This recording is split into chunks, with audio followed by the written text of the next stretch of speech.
കാഫിർ സ്ക്രീൻഷോട്ട് കേസിൽ അറസ്റ്റിലായ ഡിവൈഎഫ്ഐ നേതാവ് ജിതിൻ ഭാസ്കറിന്റെ ജാമ്യാപേക്ഷ വടകര കോടതി തള്ളിയതിനെ തുടർന്ന് ജില്ലാ സെഷൻസ് കോടതിയിൽ ജാമ്യ ഹർജി നൽകി. അഡ്വക്കേറ്റ് KM രാംദാസ് മുഖേനയാണ് ജാമ്യാപേക്ഷ നൽകിയത്.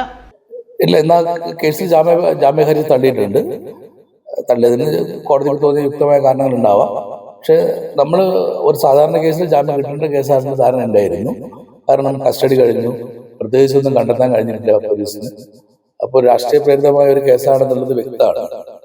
എന്നിരുന്നാലും ഒരു കോടതിയുടെ ഉത്തരവാണ്. നമുക്ക് ഒരു കോടതിക്ക് എപ്പോഴും വാദങ്ങൾ കേട്ട് ന്യായമായ തീരുമാനം എടുക്കാം.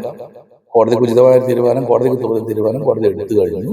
അതിനെക്കുറിച്ച് നമുക്കൊന്നും പറയാൻ കഴിയില്ല. അപ്പൊ നമുക്ക് അടുത്ത വഴി അടുത്ത കോടതിയെ സമീപിക്കുക എന്നുള്ളതാണ്. അതിപ്പോ ഒരു ജുഡീഷ്യൽ ഫംഗ്ഷൻ ആണല്ലോ.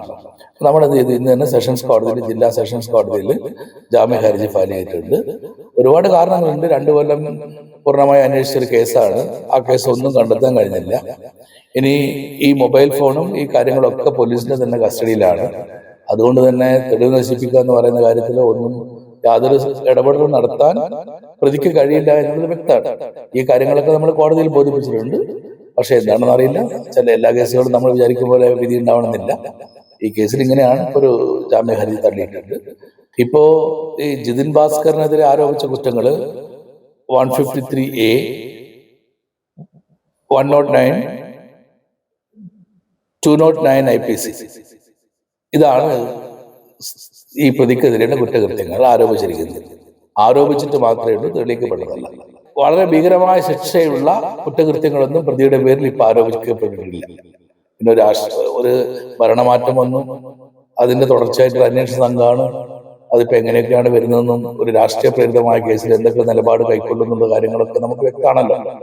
അപ്പൊ ഇതൊക്കെ കണ്ടുകൊണ്ടാണ് നമ്മൾ കോടതിയും കാര്യങ്ങൾ ബോധ്യപ്പെടുത്തിക്കൊണ്ടിരിക്കുന്നത്. ഇതാണ് ഒരു രാഷ്ട്രീയ സാഹചര്യം, സർക്കാർ മാറുന്നു. ഈ സമയത്തുണ്ടാകുന്ന ചില ഇടപെടലുകൾ ഏത് രീതിയിലൊക്കെ ഉണ്ടാകും എന്നുള്ള കാര്യങ്ങൾ പോലും കോടതിയെ ബോധ്യപ്പെടുത്താൻ വേണ്ടി ശ്രമിക്കുന്നുണ്ട്.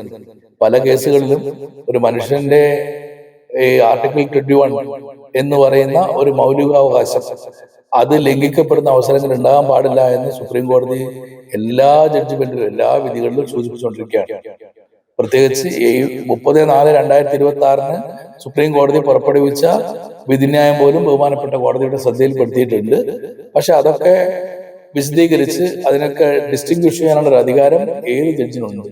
ആ വിവേചന അധികാരത്തെ നമുക്ക് ചോദ്യം ചെയ്യാൻ കഴിയില്ല. അപ്പൊ നമ്മളൊരു ജുഡീഷ്യറിയുടെ ഭാഗമായി നിൽക്കുന്ന ആളെന്ന നിലയിൽ ആ കോടതി വിധിയെ നമ്മൾ അംഗീകരിക്കുന്നു.